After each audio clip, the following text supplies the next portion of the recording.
So সবাই কেমন আছেন? আমি আশা করি সবাই ভালো আছেন। আমি Raihan Chowdhury higher study abroad গ্রুপের পক্ষ থেকে আমার IELTS এর আজকের ক্লাসে সবাইকে জানাচ্ছি আবারও স্বাগতম। সো আজকে কি নিয়ে আমরা লেকচার দেব সেটা আমি ১ম এ বলি। আমি আমার রিডিং এর এই শেষ লেকচারে আমি আপনাদেরকে রিডিং এর শেষ কিছু কথা বলব যা আমি আশা করি আপনাদের খুব কাজে লাগবে। তো আমি যেটা করেছি এর আগে আমি একটু রিক্যাপ করি রিডিং এর জন্য। আমি ১ম এ একটা লেকচার দিয়েছিলাম যে আপনারা কিভাবে রিডিং এর জেনারেল রিডিং বাড়াতে পারেন। লাইক আপনারা কিভাবে নিউজপেপার পড়ে বা অন্যান্য কিছু পড়ে রিডিং ভালো করতে পারেন। তারপরে আমি রিডিং নিয়ে একটু ডিপে গিয়েছিলাম। রিডিং এ আমি কিভাবে আপনার কোয়েশ্চেন গুলো আনসার করতে পারেন। আমি বিভিন্ন ধরনের কোয়েশ্চেন টাইপ দেখিয়েছি এবং এগুলো কিভাবে আপনারা ইমপ্লিমেন্ট করবেন সে নিয়ে আমি কথা বলেছি। কিন্তু আমি যেটা এখন ফিল করছি এবং আমি অনেক আম প্রশ্ন বা অনেকে আমাকে মেসেজ দিচ্ছেন যে রিডিং এর সমস্যা কিভাবে দূর করতে পারেন। তো আজকের এই লেকচারটা আমি সাজিয়েছি আপনারা আসলে কিভাবে সত্যিকার অর্থেই আপনাদের নিজের চেষ্টায় রিডিংটা ভালো করতে পারবেন বা IELTS এর রিডিং এ খুব ভালো করতে পারবেন। ১ম কথা হলো যে আসলে সময়টা IELTS এর রিডিং এর জন্য একটা বড় জিনিস। এটা তো একেবারে সহজ কথা যে আপনারা এটা বুঝতে পারছেন যে আপনাদের IELTS এর রিডিং কম্প্রিহেনশন গুলোতে বা রিডিং প্যাসেজ গুলোতে সব কোশ্চেন দেওয়া আছে।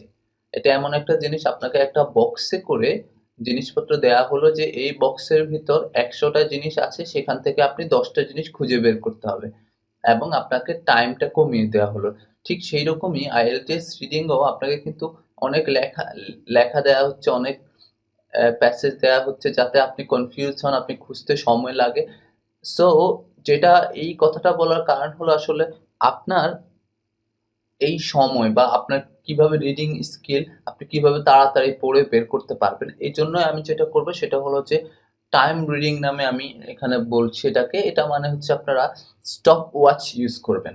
তো কিভাবে স্টপ ওয়াচ ইউজ করবেন আমি আপনাদেরকে বলি। ১ম এ যেটা করবেন সেটা হলো যে ক্যামব্রিজের বইগুলো দিয়েই আমি বলব যে ক্যামব্রিজের যে ৯ টা বই আছে 1 to 9 ৯ টা বইতে 36 প্র্যাকটিস টেস্ট আছে। কেউ যদি এই 36 প্র্যাকটিস টেস্ট আপনারা দেন বা এই 36 প্র্যাকটিস টেস্ট নিয়ে আপনারা কাজ করেন, আমার মনে হয় না তার আর কোনো সমস্যা থাকতে পারে। এখন কিভাবে আপনারা টাইম রিডিংটা করবেন? সেটা হলো ধরুন আপনি অনলাইনে যেকোনো জায়গা থেকে ক্যামব্রিজের বইগুলো ডাউনলোড করলেন। ১ম এ ক্যামব্রিজ নাম্বার 1 ডাউনলোড করলেন।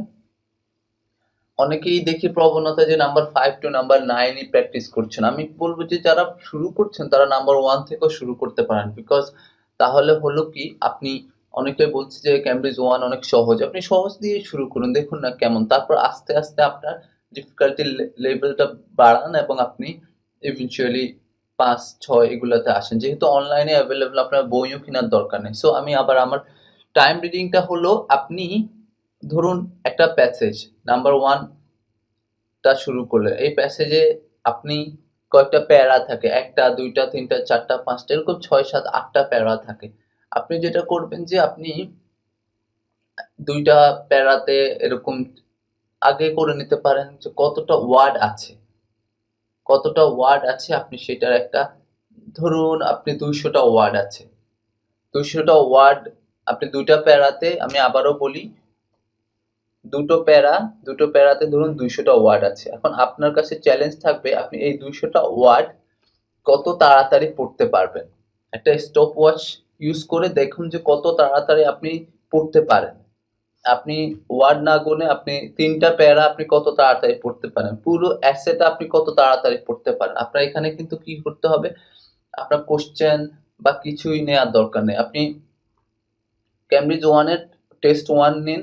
এটা ১ম এ একবার আপনি দিতে পারেন। দিয়ে যদি দেখেন যে আপনি খারাপ করছেন মানে আপনাকে অন্য স্ট্র্যাটেজি ফলো করতে হবে। সো একটা স্ট্র্যাটেজি হলো টাইম রিডিং। আপনি কি করবেন এখন আর কোনো কোয়েশ্চেন সলভ করার দরকার নেই। আপনার চ্যালেঞ্জ থাকবে আপনি কত তাড়াতাড়ি এই রিডিংটা পড়তে পারেন। সো পুরো আপনি চেষ্টা করুন যে যত তাড়াতাড়ি আপনি ধরুন সে ফর এক্সাম্পল 125 ওয়ার্ড আপনি ৩০ সেকেন্ড সময় নিলেন। যে ১২৫ শব্দ আমি ৩০ সেকেন্ডে পড়ব। এখন আপনি কি আসলে প্রতিটা ওয়ার্ড বাই ওয়ার্ড পড়বেন? না। যেটা করবেন যে আপনি চেষ্টা করবেন মূল থিমটা বুঝে ফেলতে। মূল জিনিসটা বুঝে ফেলতে। মূল কাজ হলো আমাদের আপনি কত তাড়াতাড়ি শেষ করতে পারছেন, কত তাড়াতাড়ি আপনি যেতে পারছেন। আপনি ধরুন আপনাকে বলা হলো আপনি এখান থেকে নিউ মার্কেট যাবেন, আপনার বাসা থেকে নিউ মার্কেট যাবেন, আপনাকে সময় দেওয়া হলো হাফ অ্যান আওয়ার। এখন এই হাফ অ্যান আওয়ারে আপনি 5 মাইল পথ যেতে হবে অথবা 5 কিলোমিটার। এই 5 কিলোমিটার পথ হাফ অ্যান আওয়ারে আপনি যেতে হবে। আপনি কি হেঁটে যাবেন না দৌড়ে দৌড়ে যাবেন? আনসার হবে আপনি দৌড়ে দৌড়ে যাওয়ার চেষ্টা করুন, যত তাড়াতাড়ি যাওয়ার চেষ্টা করুন। সো আমার কথা হলো আপনি রিডিং এর মূল কথা হলো আপনি যদি হাঁটেন তাহলে হবে না, আপনাকে হতে হবে, আপনাকে যেটা করতে হবে সেটা হলো যে আপনি ওয়ার্ড বাই ওয়ার্ড না পড়ে আপনি দেখেন কত তাড়াতাড়ি পড়তে পারেন। যদি একটা দুটো জিনিস, যেসব জিনিস বুঝবেন না সেটা বুঝার চেষ্টা করুন। একেবারে যে vocabulary সব মুখস্থ থাকতে হবে সেটা না। আপনি আপনি অর্থটা বুঝার চেষ্টা করুন যে এখানে কি বোঝাতে চেয়েছে। আপনি একেবারে এক্সাক্ট মিনিং না জানলেও আপনি আপনার মোবাইলে বা যেকোনো জায়গায় স্টপ ওয়াচ দিয়ে আপনি এরকম ১২৫ শব্দ ৩০ সেকেন্ডে পড়ার চেষ্টা করুন। ২৫০ শব্দ ১ মিনিটে পড়ার চেষ্টা করুন। ১ম এ হয়তোবা আপনি ১ মিনিটে পারবেন না, ২ মিনিট লাগবে। কিন্তু যখন আপনি এভাবে টেস্ট, আমি যেটা বলেছি আপনি টেস্ট ১ম এ দিয়ে ফেলবেন। দিয়ে যখন দেখবেন টেস্ট হচ্ছে না, লাইক ক্যামব্রিজ 1 এর ৪ টা টেস্ট, রিডিং এর ৪ টা টেস্ট দিয়ে ফেললেন। এখন হচ্ছে কম হচ্ছে আপনার। তখন আবার এই ৪ টা টেস্ট নিয়ে আপনি কি করবেন? এরকম টাইম রিডিং এর খেলা খেলবেন। আপনি দেখেন যে এখন কত তাড়াতাড়ি আপনি পড়তে পারছেন। একটা সময় দেখবেন কি, আমি এখন আর জেনারেল রিডিং এর দিকে যাচ্ছি না। আমি বলছি যে আপনি ক্যামব্রিজের 36 টা যদি টেস্টের প্যাসেজ গুলো পড়েন, আপনার শিওর আপনার যে রিডিং এর যে ভয়টা সেটা অনেকটাই কেটে যাবে। আর মনে রাখবেন আপনি কিন্তু যখনই একটা ভালো স্কোর চাচ্ছেন তখন আপনার ডেডিকেশন লাগবে। আপনি জিপিএ 5 পেতে হলে যেমন ডেডিকেশন দরকার, আপনি খেলাধুলায় ভালো করতে হলে যেমন ডেডিকেশন দরকার, সবকিছুতেই আপনার আইএলটিএস টেস্টটা সবাই আমাকে লিখছে যে কিভাবে রিডিং এ ভালো করবো। আরে ভাই, আপনি পথে নামেন। যে যে সবচেয়ে ভালো ক্রিকেটার সে কোনো সময়ই কিন্তু প্র্যাকটিস না করে ভালো করছে না। সে যদি বসে বসে বলে যে কিভাবে ভালো ক্রিকেটার হওয়া যায়, তাহলে যেমন হবে না, সেরকম আপনি যদি আমাকে শুধু বলেন যে কিভাবে ভাই রিডিং ভালো করা যায়, তাহলেও কিন্তু হবে না। আর একটা কথা বলি, যখন শুরু করবেন তখন কিন্তু আপনার ১৫টা হবে, ১০টা হবে। এই ১০টা ১৫টাকে যে ৩০ এ নেয়া যাবে না, সেটা সেটা কিন্তু সম্ভব ব্যাপার। এটা করা করা যাবে। আপনার ডেডিকেশন লাগবে, আপনার চেষ্টা লাগবে। আপনি যদি এভাবে আমার যে টিপস গুলা ফলো করেন এবং আপনি নিজের কিছু টিপস বানিয়ে নেন, গুগলে সার্চ করেন যে ট্রু ফলস নট গিভেন কিভাবে আপনি আনসার করতে পারেন, how to crack true false in IELTS reading. দেখবেন এখানে অনেক এক্সপার্টরা ওদের ভিউ দিচ্ছে, ওইখান থেকে যেটা আপনার ভালো লাগে ওইটা আপনি চেষ্টা করুন ইমপ্লিমেন্ট করা। সো টোটাল কথা হলো টাইম রিডিং নিয়ে তখন কথা বললাম। আপনার দ্রুত পড়া, দ্রুত পড়তে হলে ওয়ার্ড বাই ওয়ার্ড পড়তে হবে যে তা না, কিন্তু পড়েন, পড়ার পর আপনি ২টা প্যারা পড়েন, পড়ে আপনি চিন্তা করেন হ্যাঁ তাড়াতাড়ি পড়লাম, কিন্তু আসলে কি আমি কিছু বুঝেছি? এরপর আপনি চিন্তা করেন আসলে কি বলতে চেয়েছে। এভাবে যদি চেষ্টা করেন, আই থিংক আপনারা কিন্তু রিডিং এর দ্রুত দ্রুত যে পড়াটা বা কুইক রিডিং সেটা আপনারা শিখে ফেলতে পারবেন।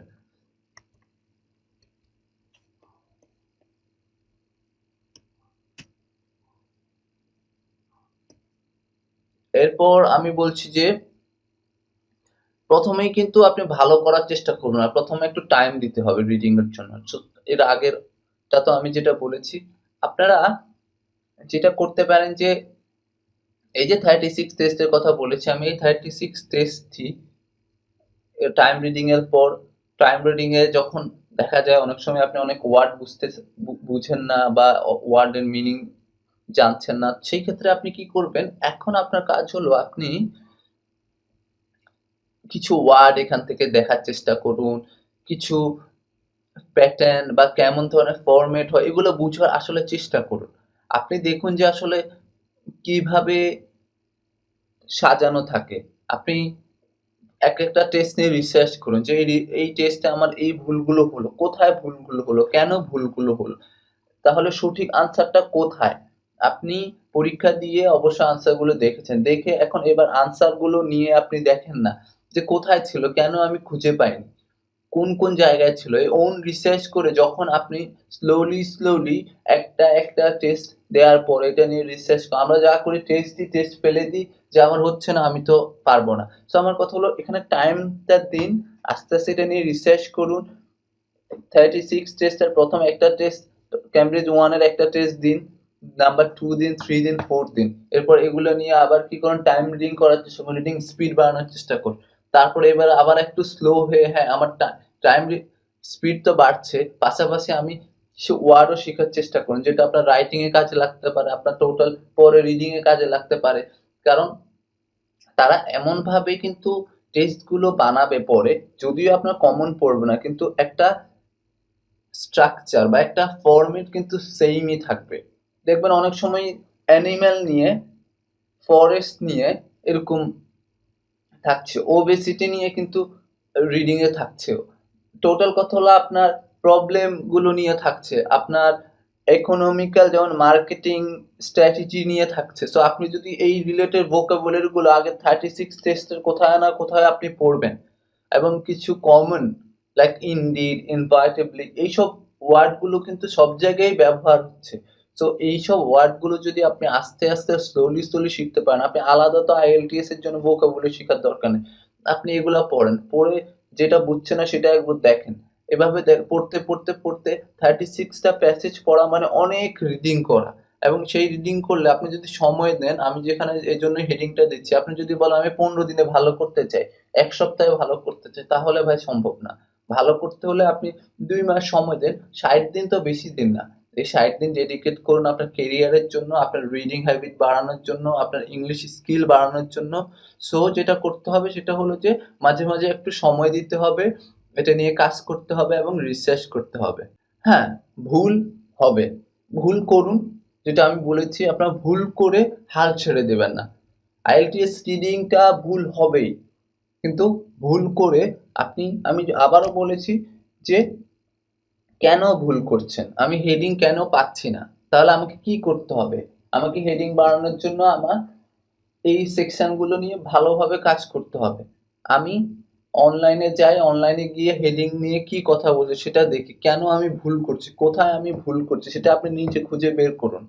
কারণ রিডিং এবং লিসেনিং এর জন্য আপনার ডেডিকেশন এবং আপনার প্র্যাকটিস এবং আপনি কেন ভুল করছেন এই ৩ টা জিনিসের আনসার যদি আপনি খুঁজে পান, তাহলে কিন্তু আপনি ভালো করতে পারবেন। অন্য কোনো কোচিং সেন্টার বা যে কেউ সবাই কিন্তু আপনাকে টিপস দিবে। আমি এখানে বসে টিপস দিচ্ছি।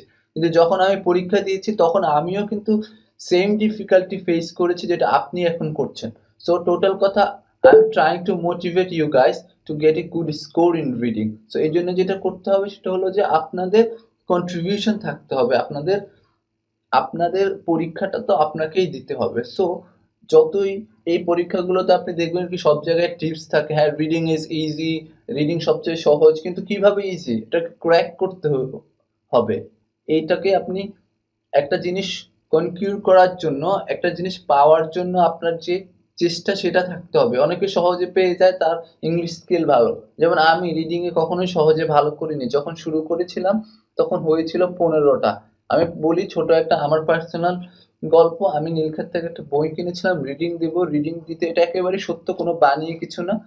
রিডিং দিব তখন ইউনিভার্সিটিতে পড়ি। রিডিং দেখেই আমি পুরো এটা কেমনে সম্ভব? আমি মনে আছে আমি তখন কিছু ভোকাবুলারি শিখেছি যেটা সারা জীবন মনে থাকবে, ম্যানিকিউর, পেডিকিউর, এই ভোকাবুলারি গুলো আমি শিখেছিলাম। আমি কি করছি ডিকশনারি বের করে পুরো রিডিং এর আমি সব ভোকাবুলারি বের করেছি, করে আমি বললাম যে এটা সম্ভব না। আমি তো মানে আমি 80% ওয়ার্ডই জানছি না, আমি 70% ওয়ার্ডই পারছি না, কিভাবে আমি ভালো করব? কিন্তু এরপর আস্তে তখন এভাবে ইন্টারনেটও ছিল না, তখন কোনো অনলাইন গ্রুপও ছিল না, কারোর সঙ্গে ডিসকাস করারও ছিল না, কিন্তু আস্তে এটার সঙ্গে লেগে থাকা যে হ্যাঁ ঠিক আছে আমি এটা দিলাম, আবার দিই, অর্থ না বুঝলেও আমি দিচ্ছি। কারণ কিছু ওয়ার্ড দেখা যাচ্ছে কি আপনি গেস করে নিতে হবে এবং পরীক্ষায় যেতে হবে আপনি যতই পারেন, আপনি যদি বলেন যে হ্যাঁ আমি 3000 ওয়ার্ড শিখে এসেছি, তারপরেও আপনি দেখবেন যে কোনো না কোনো ওয়ার্ড আপনি পরীক্ষায় পাবেন। এগুলো যে সব কঠিন ওয়ার্ড ইউজ হয় তা না। কারণ হলো ইংলিশের যে ওয়ার্ড ভান্ডারটা যেকোনো ল্যাঙ্গুয়েজ এটা অনেক বড়, enormous এটাকে আপনি তো সহজে পাবেন না। বাট আপনাকে গেস করে নিতে হবে যে এখানে কি আছে। সো ভুল করলে হাল ছেড়ে না দিয়ে আপনি ভুল কেন করছেন? ভুলটাকে একটা আপনার সাকসেসের ফাউন্ডেশন হিসেবে ধরে নেন যে হ্যাঁ, আমি ভুল করছি, এখন আগাতে হবে। আমাদের বাঙালিদের বলি বা আমাদের মানুষদেরই একটা সমস্যা, ভুল করলে তখন ভয় পেয়ে যায়। মানুষ কি বলবে? আমার বন্ধুরা কি বলবে? এই জিনিসটা আমার এক বন্ধু ১ম পরীক্ষা দিয়েছিল, সে পেয়েছিল 5 or 5.5 আশেপাশের মানুষ তাকে নিয়ে অনেক আমার বন্ধুরা সবাই তাকে নিয়ে অনেক কথা, ও কি করলো? এত দুর্বল কেন? কিন্তু সেই আবার কিন্তু হাল না ছেড়ে দিয়ে তারপর 6.5 পেল। এরপর আমি দেখেছিলাম কি তার ইংরেজি অনেক ভালো। সে একটা IELTS এর ইংরেজি বা একটা কোচিং সেন্টারে ইংরেজি পড়ানো বা সবসময় ইংরেজি নিয়েই কিন্তু তার ইন্টারেস্ট জেগেছিল। সো এই যে চেষ্টা, এটা কিন্তু থাকতে হবে। এটা সবকিছুতেই থাকতে হবে। সো আমি বলব যে রিডিং এর জন্য মিস্টেক হলে হাল ছেড়ে না দিয়ে মিস্টেক কেন হচ্ছে সেটা গুগলে দেখুন, আমাদের পোস্টে লিখুন, অথবা আপনি নিজে বের করুন ভুলটা নিয়ে। আপনি আনসারটা দেখে আবার সেটা রিডিং প্যাসেজে যান যে এটা কিভাবে ভুল হলো, ডিকশনারি ইউজ করুন, পুরো অর্থ বের করুন, করে আপনার কেন মিস্টেক হচ্ছে, কেন পাচ্ছেন না, কি টাইমের জন্য পাচ্ছেন না, তাহলে টাইম রিডিং যেটা বলেছি সেটা প্র্যাকটিস করুন। যদি ভোকাবুলারি না হয় তাহলে একটু ধৈর্য ধরুন, আস্তে আস্তে প্যাসেজ গুলো পড়ুন, অর্থ বের করুন। অর্থ এরকম মুখস্থ করার দরকার নেই, অর্থগুলো প্রতিদিন দেখতে দেখতে একটা খাতায় লিখে রাখুন, প্রতিদিন একবার একবার উল্টিয়ে দেখুন, এগুলো চেষ্টা করুন।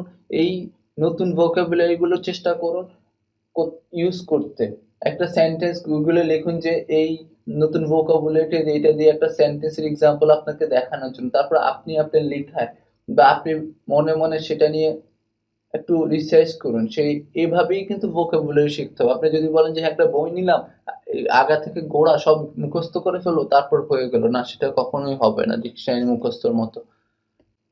সো এরপরে যেটা ইম্পর্টেন্ট সেটা হলো যে আপনাকে জানতে হবে যে আসলে আমি আজ বলছি যে বারবারই আমি বলেছি যে এই যে রিডিং প্যাসেজ গুলো ক্যামব্রিজের, এগুলো যখন আপনি রিসার্চ করবেন আপনি দেখবেন কোশ্চেন গুলো কিন্তু আনসার গুলো স্ক্যাটার্ড থাকে, ছড়ানো থাকে সব জায়গায়। এই যে ছড়ানোটা, এই আনসারের ছড়ানো, যেমন আমি এখন পরীক্ষা দিতে বসলে বুঝি যেই কোনো কিছুই দেন আমি কিন্তু সহজ, মানে আমি আমার চেষ্টায় আমি মিনিমাম এখন বসলে আমি মিনিমাম 7 পাবো রিডিং এ। আর যদি আমি প্র্যাকটিস করি আমি 8 পাবো। কারণ আসলে কি এই যে এক্সাম ফরম্যাটটা এটা আপনি কয়েকদিন প্র্যাকটিস না করলে কিন্তু ভোতা হয়ে যায়। সো কয়েকদিন প্র্যাকটিস করলে, যেমন আমি যদি এখন বসে ৩টা ৪টা প্র্যাকটিস করি তারপর পরীক্ষা দিতে গেলে আমি খুব ভালো করব। কিন্তু না করে গেলে আমি 40টার মধ্যে 30টা পারবো।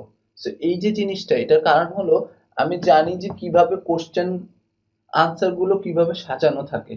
আনসার দেখবেন একটার পর একটা থাকছে, আনসারে এই প্যারাতে থাকলে এর পরের কোশ্চেন গুলো ধরুন ট্রু ফলস দিচ্ছে প্যারা 1 থেকে ধরুন, এর পরে কিন্তু থাকবে প্যারা 2 থেকে। এই যে সিকোয়েন্স গুলা, এই জিনিসগুলো ধরার জন্য আপনি একটু, আমি আবারও বলছি যে টেস্ট গুলো দেওয়ার পর এগুলো নিয়ে রিসার্চ করে খুঁজে বের করেন কোথায় আনসার থাকে, কিভাবে থাকে। যে সময়টা আপনি ফ্রাস্ট্রেটেড হচ্ছেন, যে সময়টা আপনি ফেসবুকিং করছেন, সেই সময়টা রিডিং এ দিন। আস্তে আস্তে চেষ্টা করুন। আসলে হলো কি, জেনারেল রিডিং দিয়ে যদি আপনি ভালো করতে চান আপনার কিন্তু বহুত সময় দরকার, ১ বছর দরকার। আপনি পড়লেন ডেইলি স্টার, আমরা সবাই করি কি ডেইলি স্টার, অনলাইন ওই নিউজ পেপার সেটা পড়ছি, কিন্তু আমি কিন্তু আমার IELTS এ যে এক্সাম ওরিয়েন্টেড বা আমি যে এক্সাম কেমন কোশ্চেন হবে সেই রকম কিন্তু ডেইলি স্টারে থাকছে না। সেটা হলো জেনারেল, সেটা হলো আপনার যদি অনেক সময় থাকে, আমি ২ বছর পর IELTS দিব, ১ বছর পর IELTS দিব, আমি টোটাল আমার ইংলিশ ইমপ্রুভমেন্ট করবো সেটার জন্য। কিন্তু আপনি আইএলটিএস রিডিং এ ভালো করতে চাইলে আইএলটিএস রিলেটেড কোশ্চেনই কিন্তু আপনাকে সলভ করতে হবে। সো আমি আবারও বলছি, পথ চিনুন। আমরা ধরুন যেমন নেভিগেশন সিস্টেম ইউজ করি যে কোথায় রাস্তা দেখিয়ে দিচ্ছে, সেই রকম আপনি আপনার ব্রেনটাকে ঠিক করতে হবে যে কোথায় আনসার হতে পারে। এরকম একটা প্রেডিকশন করতে হলে আপনি কিন্তু টেস্ট টেস্ট গুলো দেখতে হবে, এগুলো নিয়ে রিসার্চ করতে হবে। ভুল করবেন, ভুল করলে কোথায় ভুল হয়েছে সেটা বের করবেন, বের করে কোথায় আনসার গুলো হয়, যখন আপনি একবার বুঝে যাবেন এটা যে কি মন্ত্র আছে এটার ভিতর বা কিভাবে এটা ভাঙতে হয়, কিভাবে ক্র্যাক করতে হয়, তাহলেই আপনি কিন্তু ভালো করতে পারবেন। সো আমার এই রিডিং নিয়ে আজকে যে কথাগুলো বলেছি সেটাগুলোই আবার রিক্যাপ করি। কারণ কথাগুলো হলো যে যারা পরীক্ষা দিতে যাচ্ছেন কয়েক মাসের মধ্যেই, তারা জেনারেল রিডিং বাদ দিয়ে ক্যামব্রিজের যে টেস্ট গুলো আছে রিডিং টেস্ট সেগুলো নিয়ে রিসার্চ করুন। প্রথমে পরীক্ষা দিতে বসুন, হোক না হোক আপনি পরীক্ষাটা দিন। পরীক্ষাটা দেওয়ার পরে আপনি যেটা করবেন সেটা হলো যে আপনি তারপরে চেষ্টা করবেন যে স্পিড রিডিং বাড়ানোর জন্য, রিডিং স্পিড বাড়ানোর জন্য সেটার জন্য স্টপ ওয়াচ ইউজ করুন, ঘড়ি ইউজ করুন। সেটা করার পর আপনি রিসার্চ করুন কোথায় কোশ্চেন আনসার থাকে, তারপরে কি কি ভোকাবুলারি থাকে, এখান থেকে ভোকাবুলারি শিখুন। তাহলে হলো কি আপনি এই টেস্টগুলোর মাঝে দিয়ে বারবার যাচ্ছেন, এই টেস্টগুলো বারবার দেখছেন, এই টেস্টগুলোই আসবে না, কিন্তু আপনি কিন্তু তারপরও আপনি দেখবেন কি আপনার অনেক ভোকাবুলারি শিখা হচ্ছে, আপনি ইংরেজি রিডিংটা ভয়টা চলে যাচ্ছে। আর আরেকটা জিনিস হলো টাইম নিয়ে, ফুল টেস্টের সময় আপনার বাসায় যখন টেস্ট দিবেন ১ ঘন্টার বদলে ৫০ মিনিটে পরীক্ষাটা দেওয়ার চেষ্টা করুন। ১৬ মিনিট করে এবং সঙ্গে সঙ্গে আপনার কোশ্চেন আনসার গুলোকে এক জায়গায় সুন্দর করে লিখারও প্র্যাকটিস করবেন ৫০ মিনিটের ভিতর। কারণ হলো আমি পেশায় ফার্মাসিস্ট, আমি ফার্মেসি পড়েছিলাম। তখন আমরা দেখেছিলাম কি একটা ঔষধের যে শেলফ লাইফ এটাকে বলে, যে ঔষধটা এক্সপায়ার্ড হয়ে যাবে, এটা খুঁজে বের করার জন্য প্রথমে এই ঔষধটাকে একটা এক্সট্রিম টেম্পারেচার, প্রেশার এভাবে রাখা হয়। যেটা সাধারণত ধরুন ৫০ ডিগ্রিতে রাখা হলো। রেখে দেখা হয় যে এটা কতদিন ভালো থাকবে। কিন্তু নরমালি তো আমাদের বাংলাদেশে ৫০ ডিগ্রি টেম্পারেচার না। কিন্তু কেন ৫০ ডিগ্রিতে দেখা হয়? যদি কখনো ৫০ ডিগ্রি হয়ে যায়, সো আমি আপনাদেরকে বলছি আপনারা যদি এরকম এক্সট্রিম টাইমটা বা একটা প্রেশার আপনার উপর রাখেন আপনার বাসায়, বাসায় তো আপনি ভুল করলে সমস্যা নেই, আমি এই জন্য বলেছি ভুলটাকে ফাউন্ডেশন, বাসায় আপনি আপনাকে তৈরি করতে হবে। যে কোনো খেলায় দেখবেন যে যখন আপনি খেলেন তখন কিন্তু কোচ প্র্যাকটিসের সময় আপনার জন্য এক ধরনের কঠিন ভাবে আপনার জন্য সেট করছে, আপনার সেটটা কঠিন করছে যাতে আপনি রিয়েল গেমে গিয়ে ভালো করতে পারেন। সো আপনার জন্য আপনি একটা এক্সট্রিম কন্ডিশন বানান, ৫০ মিনিটে পরীক্ষা দেন, যে আমি ৫০ মিনিটে আমি পুরো শেষ করবো। পরীক্ষার দিন গিয়ে আপনি তখন দেখবেন কি আপনার জন্য কোয়াইট ইজি হয়ে যাবে ব্যাপারটা। হ্যাঁ, ধরতে পারেন ভাই ১ ঘন্টায় পারতেছি না, ৫০ মিনিটে কিভাবে পারবো? তাই চেষ্টা করেন, পারতে হবে, কেন পারবেন না? তো ধন্যবাদ সবাইকে। আশা করি সবাই ভালো থাকবেন।